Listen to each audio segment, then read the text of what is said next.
Spring 1918. Revolution had taken Russia out of the war, releasing 500,000 German soldiers from the east. For a brief moment, Germany outnumbered the Allies on the Western Front. Here was her chance to win the First World War. We must strike at the earliest moment before the Americans can throw strong forces into the scales. We must beat the British.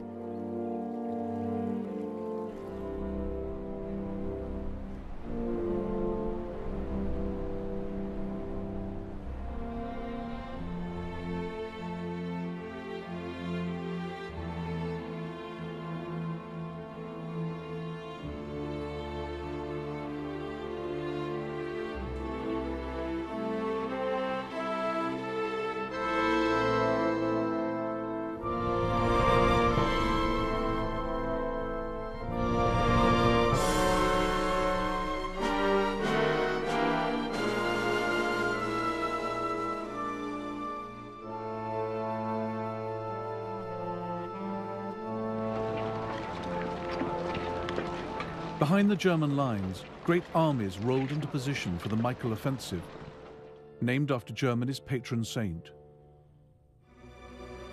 All the roads were crowded with columns on the march, eagerly pressing forward with countless guns and endless transport.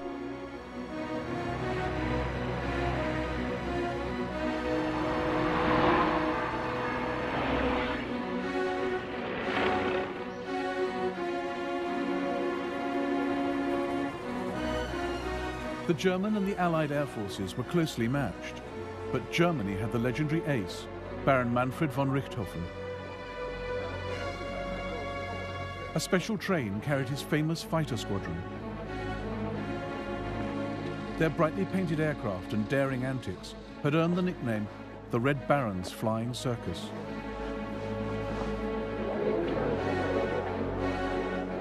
These pilots were Germany's heroes. Among them, the future Nazi leader of the Luftwaffe, Hermann Göring. The Red Baron's dog, Moritz, with his own flying gear.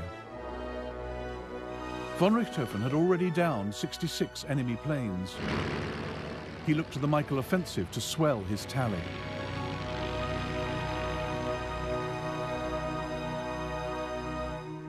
The Allies knew the Germans were about to hit them. They just didn't know where. The French reinforced the Chemin des Dames ridge. The British strengthened the line guarding the Channel ports. But the Germans had their sights on the gap between, concentrating on a 12-mile sector where they knew the British were weak. Here, the British Fifth Army's trench system was shallow and incomplete. General Sir Hubert Gough had few reserves. Germany's supreme commanders had chosen well. Paul von Hindenburg and Erich Ludendorff carried their country's hopes. Virtually worshipped as demigods for past triumphs, they complemented one another's characters.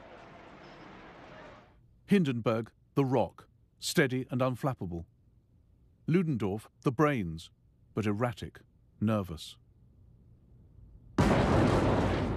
The plan was a short, intense bombardment to stun the British, then a shock attack by stormtroopers. Evolved since 1915, these were elite mobile soldiers armed with grenades and flamethrowers, trained to seek out soft spots and penetrate deep and fast into enemy lines.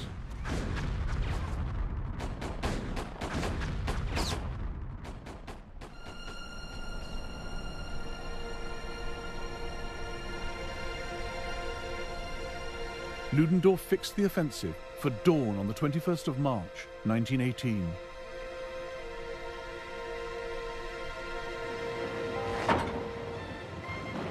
The Germans hit the British with 1 million shells in just 5 hours.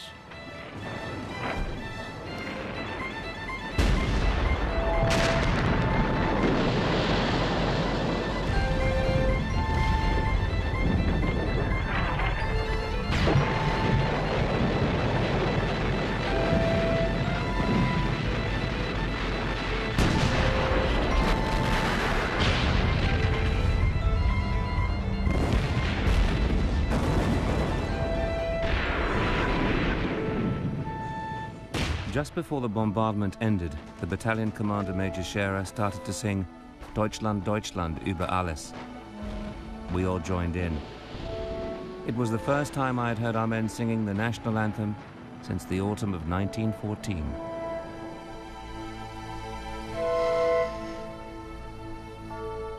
"9:40 is 0 hour. One division after the other breaks through in a gigantic leap. Through the smashed wire entanglement, across no man's land, into the first enemy trench. Our bayonets are stuck in their bodies.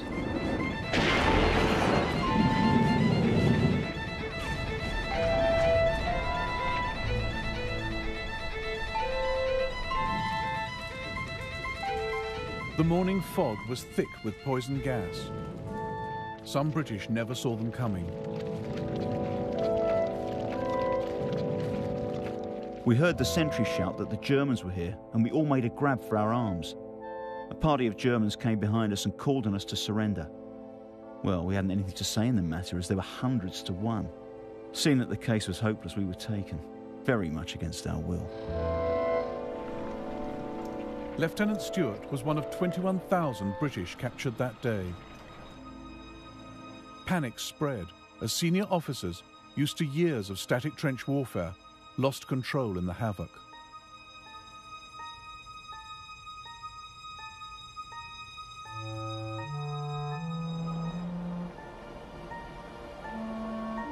As soon as communications with brigades ceased to exist, divisional headquarters in many cases became paralyzed. They'd become so wedded to a set-piece type of warfare that they were unable to function. General Gough ordered what was left of the Fifth Army to withdraw. We could hear large numbers of Boche on the roads in front. The tramp, tramp, tramp made one imagine the whole German army was advancing against my company.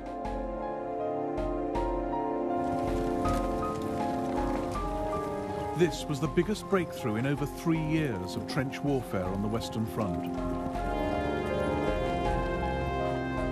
What our enemies never achieved, not even after month-long battles, we managed within 2 days. How happy and jolly the Kaiser must be. Finally, the initiative is back with us. It's a wonderful feeling.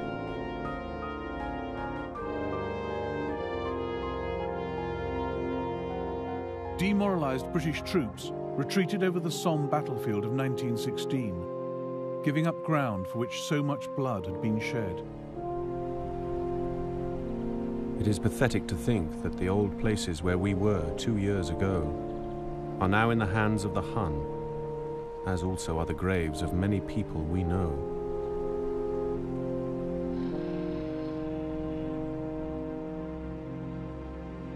Edward's sister, Vera Britton, was a nurse at Etaples, now flooded with casualties.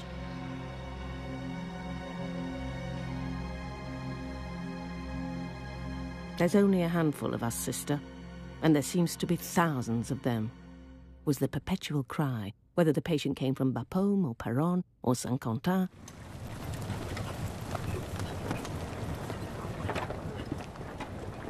Day after day, while civilian refugees fled in panic into Etaples, some fresh enemy conquest was incredulously whispered. Péronne, Bapaume, Beaumont Hamel were gone. The huge German advance put Paris within range of the biggest gun in the world. This morning, the bombardment of Paris began with the 3 new Krupp cannons. The target is 120 kilometers away, and from launch, the shell takes 3.5 minutes.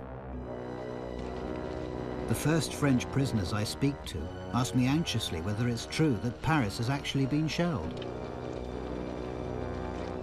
Traveling will be all the rage in Paris. Allied newsreels portrayed life in the city continuing as normal.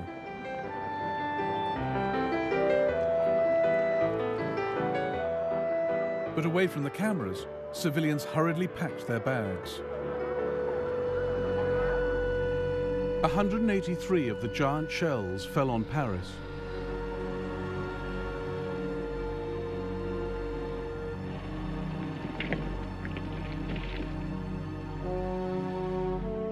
battle's going well. The enemy is in retreat, though fighting courageously and with heavy, bloody losses. A brilliant offensive, with great loot, over 3,000 prisoners, 60 artillery, and 200 machine guns. I receive a telegram from Crown Prince Wilhelm honoring me and my army. This evening, His Majesty the Kaiser returned from Aven, bursting with news of our successes. As the train pulled in, he shouted, "The battle is won. The English have been utterly defeated." The Kaiser declared the 24th of March 1918 a national holiday. He awarded Hindenburg and Ludendorff the highest military honors. Days later, Ludendorff's troops were still advancing.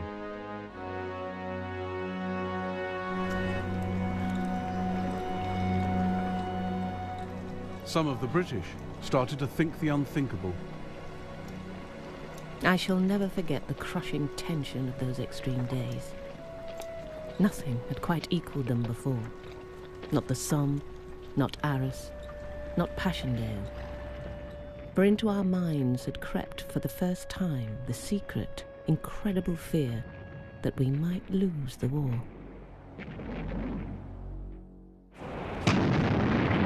But German success in the Michael offensive masked deep problems at home. The biggest threat to Germany and her allies had increasingly come not from their enemies, but their civilians. The crucial link between fighting and home fronts became decisive in 1918. The Central Powers were running a desperate race between victory on the battlefield and collapse at home.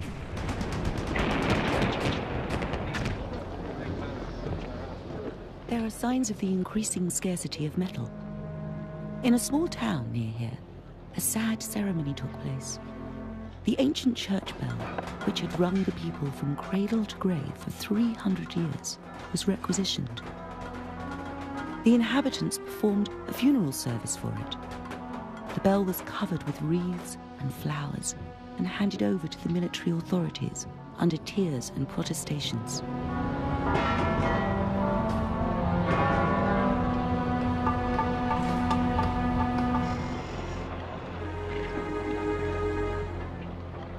Lead pipes were ripped up from the streets and melted down into bullets.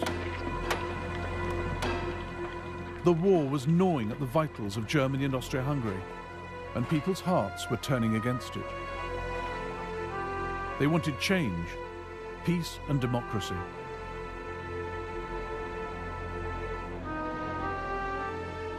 After a while, joy at the victory announcements abated. People stopped believing them. They weren't sure anymore what the truth was. I saw that the war had become old, and like an old person was no longer wanted. Surely peace must come soon.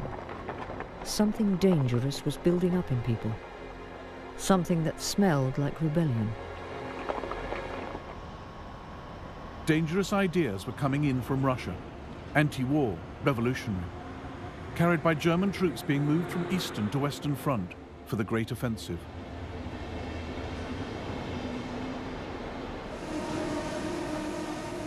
At railway stations and on leave, these ideas took root amid the pessimism of the home front.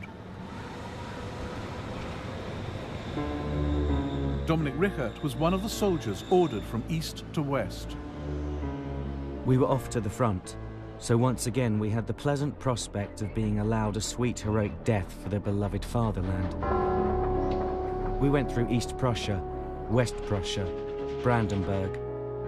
Train after train crammed full of soldiers and war supplies rolled over from Russia to the west. Farm workers were in the fields. We waved. Almost all of them made the sign of having your throat cut. Since 1917, letters from home to Germany's soldiers carried an increasingly defeatist message. Beloved Fritz, hard work never seems to lessen. We would all do it ever so willingly if only this cursed war would end. Tomorrow it will be 2 years since our beloved brother was killed. and what a number has fallen in those years. In this small area, we can count 33, and yet there is no end. The Central Power's censorship of letters revealed the extent to which dangerous pacifist ideas were infiltrating society. An understandable yearning for one's home, family, job can be detrimental to the soldier's resolution. The heavier these burdens weigh down on the spirit of the army, the more the army needs to rely on a strong foundation of belief. Ludendorff used propaganda to boost the nation's morale. By now, his authority had spread into all aspects of life, military and civilian. In July 1917, he launched a patriotic instruction program to restore the army's faith in nation and cause. One of the propagandists was Major Walter Nicolai. A German victory is necessary and possible. It is the only means of reaching a peace which is appropriate to its sacrifices. We must eradicate all doubt in a German victory. Film became a key propaganda tool. A massive new studio, UFA, secretly funded by the military, made films to encourage the war effort.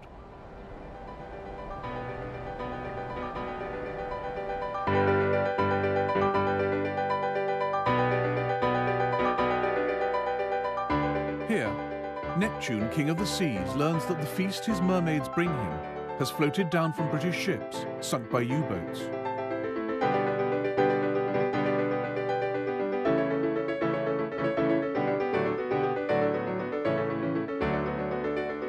He goes to Berlin to urge the public to keep buying war bonds.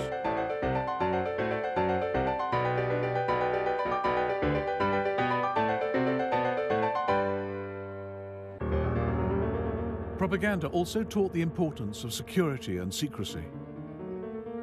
In this film, a soldier's careless talk on the telephone to his wife is intercepted by the British.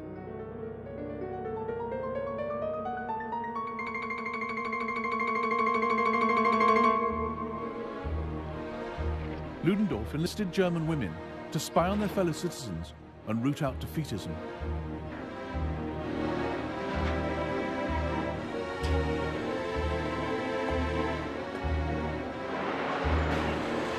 Politician Hans-Peter Hansen described in his diary the covert mission of the Women's Home Army.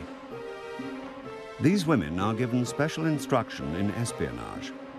They're to pay attention to conversations everywhere. They're to post themselves in front of food shops to prevent complaints. If they hear people making improper utterances, they are to demand their identity immediately and turn them over to the state attorney.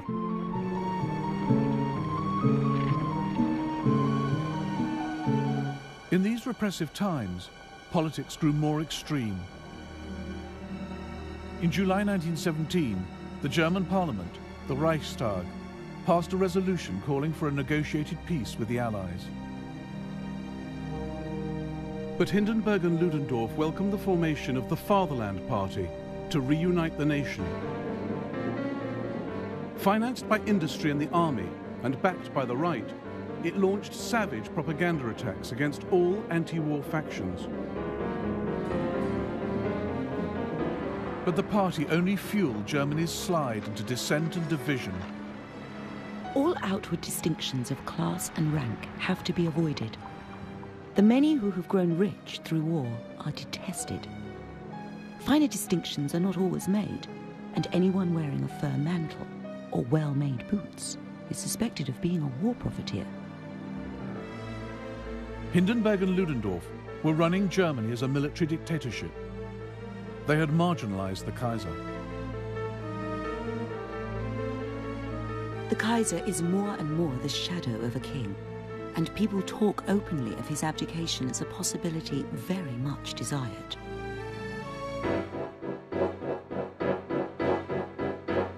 In January 1918, frustration, war weariness and hunger drove 400,000 people onto the streets of Germany. Enough with the murder at the front! Down with the war! We don't want to starve any longer! This war will only end when Kaiser Wilhelm has to queue up for potatoes! We're all croaking with hunger! There has been a heavy battle between strikers and police at Moabit. A policeman has been shot. The strike is spreading. In North Berlin, streetcars were stopped, overturned, and used as barricades.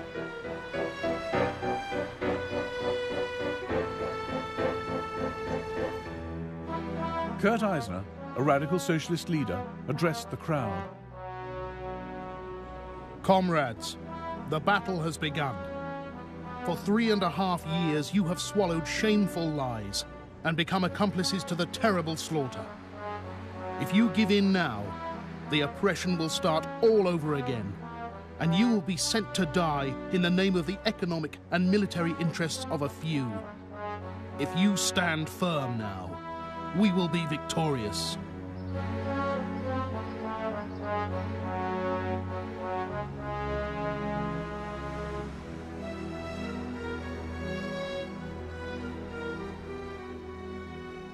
The German army responded by arresting 150 strike leaders and putting them on trial. We are now entirely at the mercy of the military courts of justice. Anyone who strikes is being sent off to the front at once. In the darkest days of serfdom, men could not have been more in a state of slavery than we are in these days of militarism.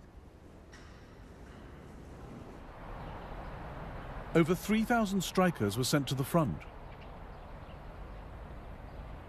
It was a foolhardy decision, only likely to spread radical and pacifist ideas into the army.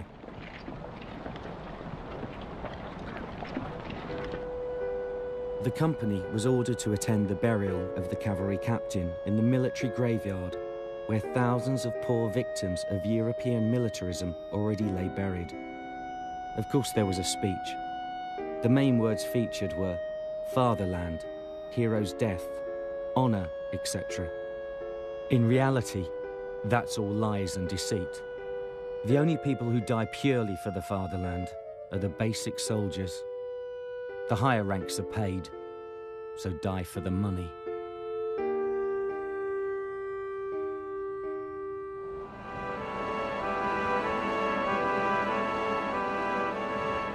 By March 1918, Germany's ally Austria-Hungary faced bankruptcy and famine. Joseph Redlich, a member of the Austrian parliament, was in despair. The financial worries are crushing. All in all, the national debt is 75 billion. And all around the country, hunger is crushing the masses. Has such hunger ever been experienced by 100 million people and more?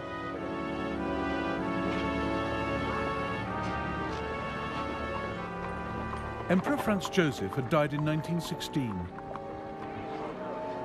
His successor, Kaiser Karl, liberalized Austria and had a French wife, Zita, who disliked Germany. In 1917, he opened secret peace negotiations with France.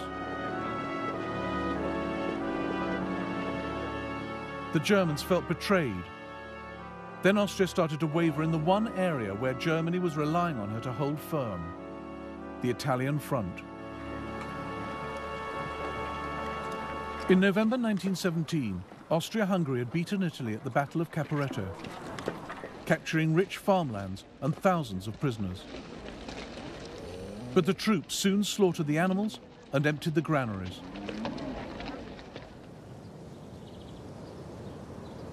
By February 1918, warnings reached Vienna that Austro-Hungarian troops in the Alps and on the Venetian plains were near starvation. The troops are no longer moved by incessant empty phrases, that the hinterland is starving, or that one must hold out. They must be adequately supplied to be able to live and fight. I therefore beg again for vigorous measures to overcome the present food crisis as quickly as possible. But Vienna couldn't feed herself, let alone supply an army. In April 1918, Austrian General Landwehr, in charge of food distribution, took matters into his own hands. Grain barges from Romania passed through the city down the Danube to Germany. Landwehr ordered his men to hijack one. Now Vienna had no bread. Something had to be done.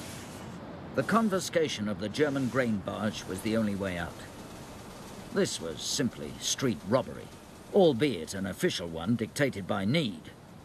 It was a violent action I had to take if I was to save Vienna from starvation.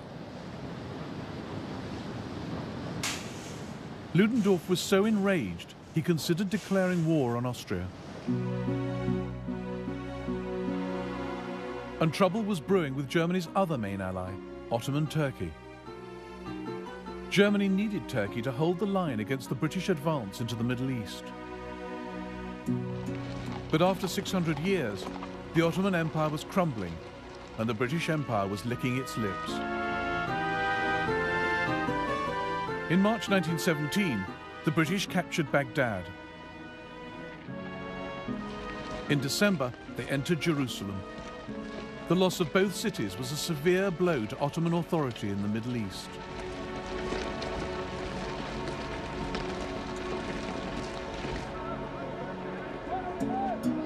The words, "Jerusalem has fallen," spread like news of a death in the family.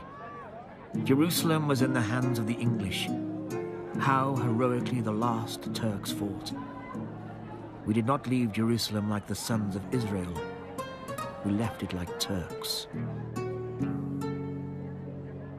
Through the Mount of Olives, the evening shadows deepen and widen like a grave sucking in the whole of the Ottoman Empire.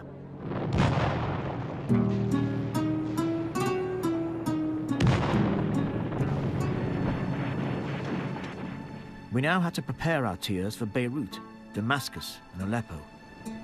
Now we thought only of Anatolia and Istanbul.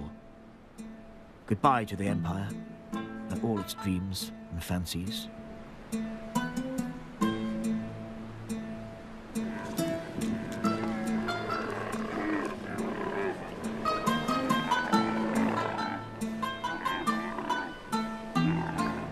The British Army had it all. They had built roads, even pipes to distribute water to the troops. We did not have any clean drinking water. A flask full of clean water was sold for a gold coin on the Turkish side.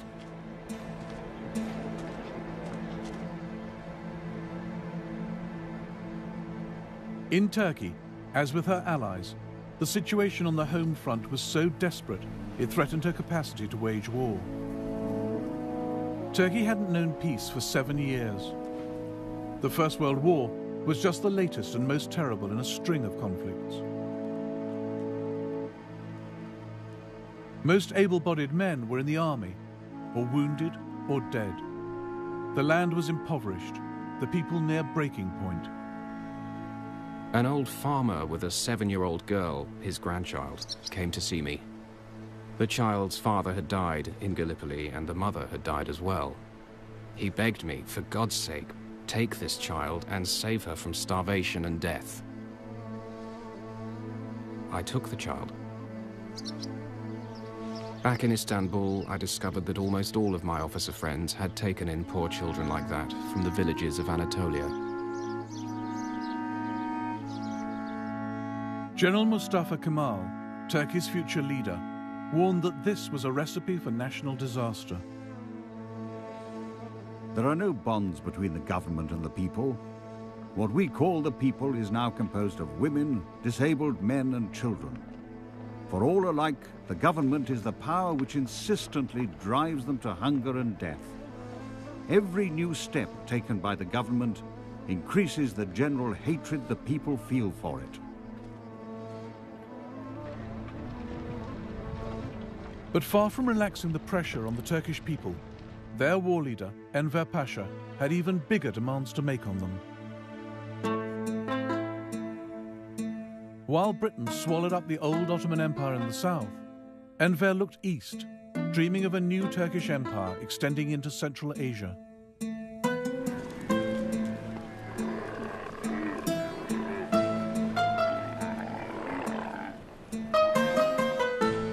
Our Our destiny forces us to move from the south to the east, where our blood, our roots, our language, and, most importantly, our future lie. Ludendorff also had plans which ignored the parlous state of the Turkish army. By May 1918, he had a crazy idea for Enver to strike at the heart of the British Empire.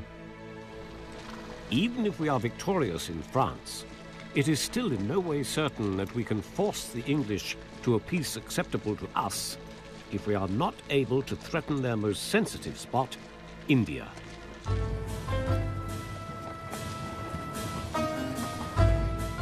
But Enver stuck to his own agenda, and that included sending his newly formed army of Islam to capture the oil-rich city of Baku.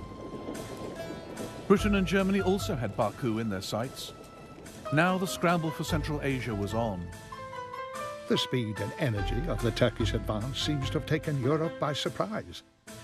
They hadn't thought Turkey was able to carry out such deeds. Ludendorff was furious to find yet again an ally trying to steal resources from Germany. Unless the Turkish advance on Baku is halted at once and the troops are withdrawn to their original positions, I shall have to propose to His Majesty the Kaiser the recall of the German officers in the Turkish High Command. While they were bickering, Britain sneaked into Baku first.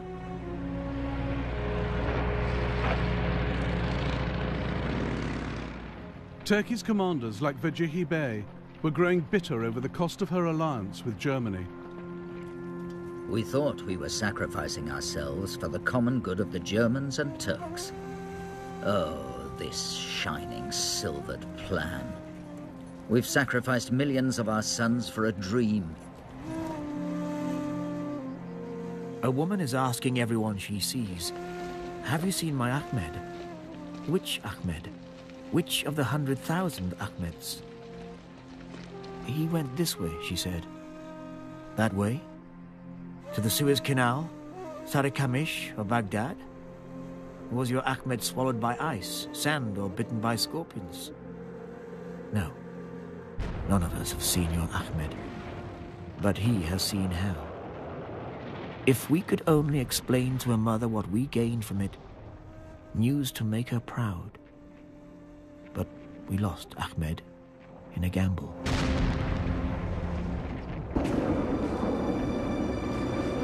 Regardless of the Central Powers' mounting problems, Ludendorff's push on the Western Front was storming ahead.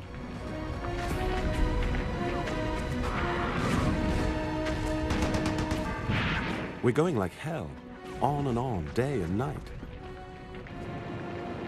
Our baggage is somewhere in the rear and nobody expects to see it again. We're glad if ration carts and field kitchens can get up to us at night. Now we go forward, past craters and trenches, captured gun positions, ration dumps and clothing depots.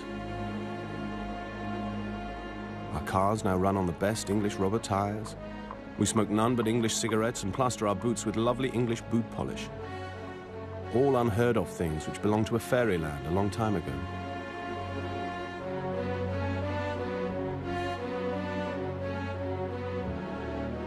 The British Fifth Army fell back in disorder before the Germans. Von Hutier's 18th Army had advanced the furthest. They encountered slight resistance because the areas they reached were of lesser strategic importance to the Allies.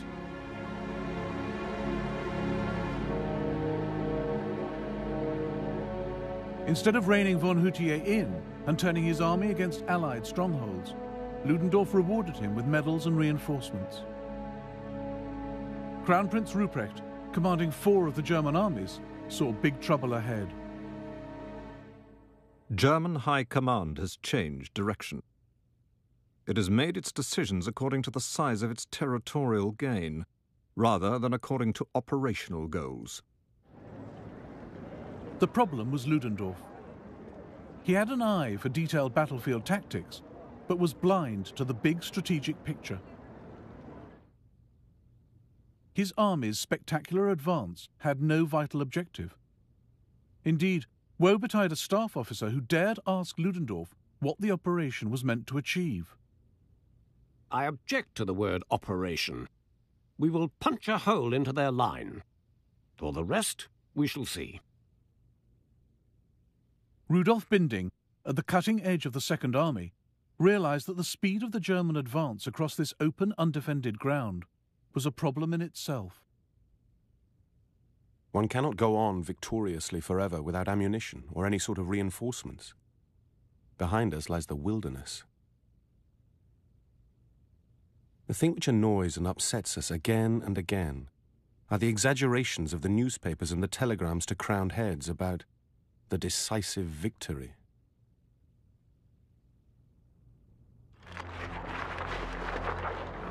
The German advance, which looked so good on paper, had dangerously outstripped its supply lines.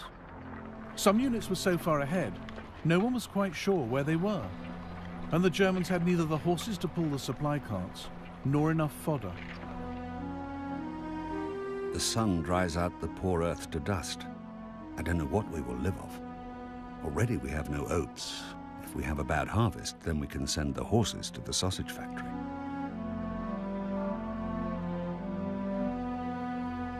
The deeper the Germans penetrated Allied lines, the more their own deprivations were forced home to them. Like a vision from the promised land, we are already in the English rest areas, a land flowing with milk and honey. Our men can hardly be distinguished from English soldiers. Every one wears at least a leather jerkin, a waterproof, either short or long. There's no doubt the army is looting with some zest.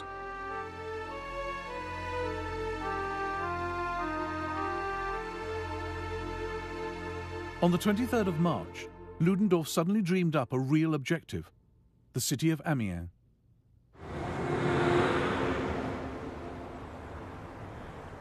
Amiens was a hub of the Allied railway system, the key junction between northern France and Paris. Amiens' loss would be a calamity for the Allies, as French General Ferdinand Foch realized. We must fight in front of Amiens.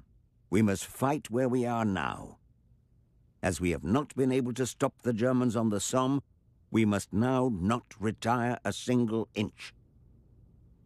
The German Second Army set out for Amiens, but slowed and halted on the way. Rudolf Binding was sent to investigate. Today, the advance of our infantry suddenly stopped near Albert. Nobody could understand why. Strange figures who looked like soldiers were making their way back out of town, men carrying a bottle of wine under their arm and another in their hand. The advance was held up, and there was no means of getting it going again for hours. The German troops had found French towns full of food and drink, in quantities and qualities they hadn't seen for years. Whole divisions had entirely gorged themselves on food and liquor and failed to press the vital attack.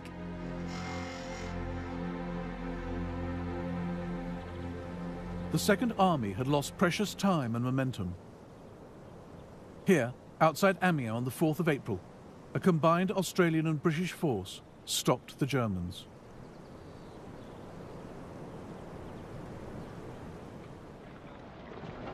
Ludendorff called off the Michael offensive. His lack of a strategic plan and the failure to supply his troops had squandered a priceless opportunity. His officers were now seriously concerned.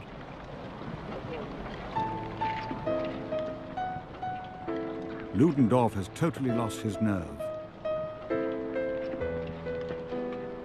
How will this war end?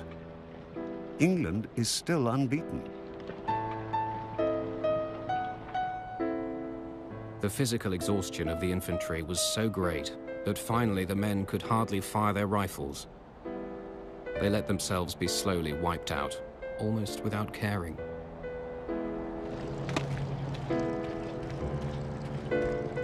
Then Germany's greatest hero, Baron von Richthofen, was shot down behind British lines on the 21st of April, shortly after his 80th kill.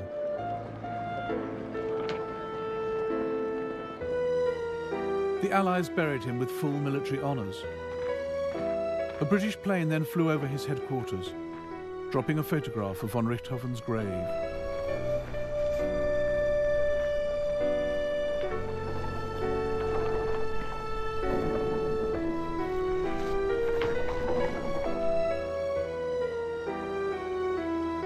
The Baron's was the most public German death, but he was one of over 230,000 casualties in just 1 month.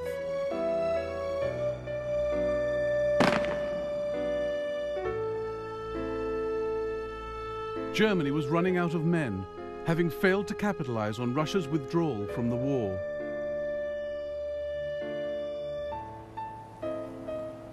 Germany had left 1.5 million troops on the Eastern Front, soaking up vital resources, food and transport. Germany's leaders were out of their depth, fighting what Ludendorff would later call a total war, but with the administrative structures and thinking of a small 19th century state. Now Ludendorff's nightmare unfolded. Germany had failed to achieve decisive victory before the Americans poured into France. 250,000 by March 1918.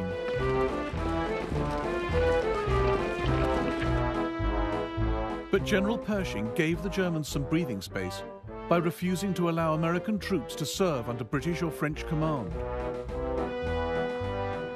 America declared war independently of the Allies, and she must face it as soon as possible with a powerful army. The morale of our soldiers depends upon fighting under our own flag.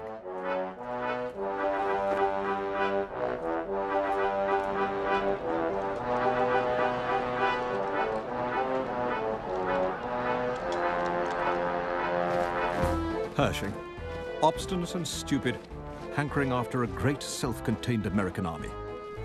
Ridiculous. What changed the situation was a radical reorganization of the Allied command structure. During the bleakest moments of the Michael Offensive, General Ferdinand Foch was appointed Allied Supreme Commander on the Western Front. If Pétain and Haig could take orders from him, so could Pershing.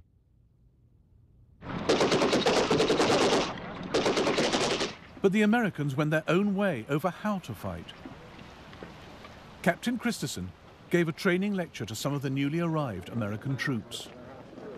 I held forth, adding a few personal experiences and lessons.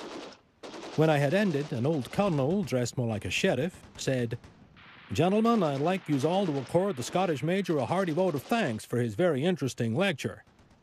Then he shook his finger and went on, "But I'd have yous guys remember, the British have been trying these tactics for nearly 4 years, and they ain't done much damn good." The Americans were raring to fight.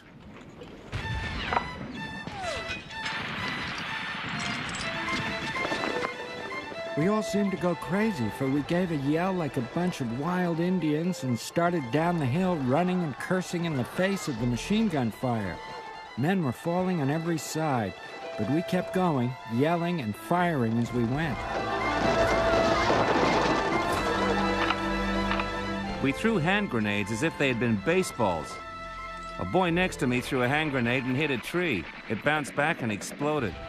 We saw it just in time to hit the bottom of the trench and keep from getting killed.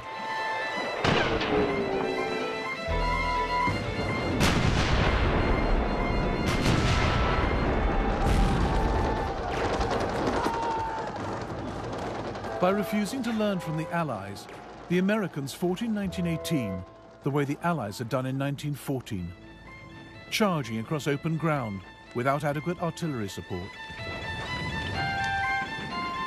German intelligence noted their inexperience from interrogation of prisoners. The attacks were carried out with dash and recklessness. Regarding military matters, however, they show not the slightest interest. For example, most of them have never seen a map. They are not able to describe the villages and roads through which they marched.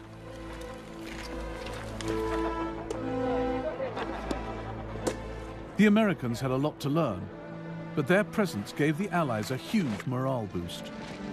They looked larger than ordinary men. Their tall, straight figures were in vivid contrast to our undersized armies of pale recruits. I pressed forward with the others to watch the United States physically entering the war. So godlike, so magnificent, so splendidly unimpaired in comparison with the tired, nerve-racked men of the British Army. So these were our deliverers at last. And with the knowledge that we were not, after all, defeated, found myself beginning to cry.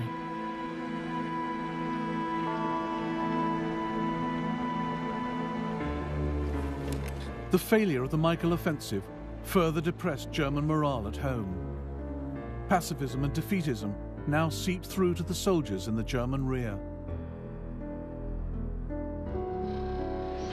Military transports, lanterns, windows from block stations and trains have been smashed by stone throwing. Troops standing on top of the wagons cut through telephone cables and signals. In other trains, brakes were tampered with, making it impossible to stop in time for signals and in stations. Also, wagons have been uncoupled. Colonel Albrecht von Thaer became so worried about the state of the German army that he voiced his concerns to Hindenburg.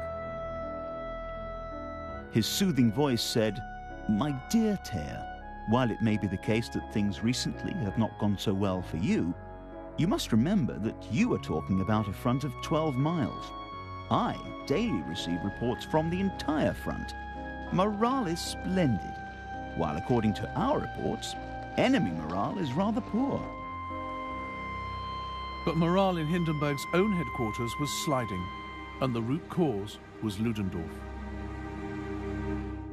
By July 1918, his nerves were shot. He'd only had 3 days off in 4 years. His beloved stepson had been killed in the Michael offensive. Ludendorff became morbidly attached to the boy's body, refusing to send it back to his wife in Berlin. If I didn't send you Pichien, then that was pure selfishness. I wanted to keep him. I go to him often. It's a lovely feeling to have him here. Ludendorff's inner circle feared for his mental health. There's a serious question about Ludendorff's nervousness and his incoherence. He's working himself to death. The situation is really serious. It looks as if he's lost all hope.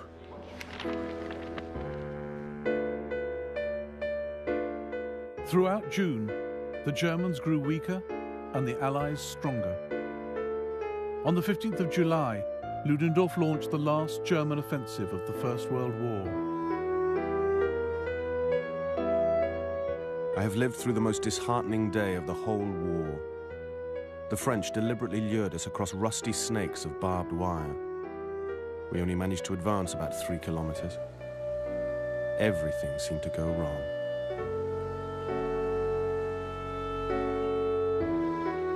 Then the French struck back at the Marne.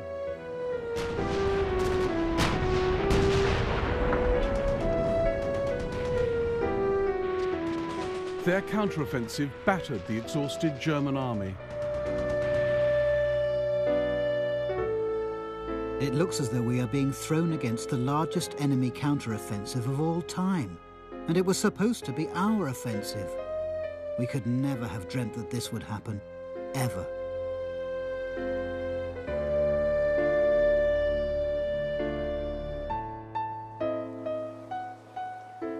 Germany had suffered nearly 1 million casualties since the glory days of March. Her great gamble had failed, and the tables were turning against her.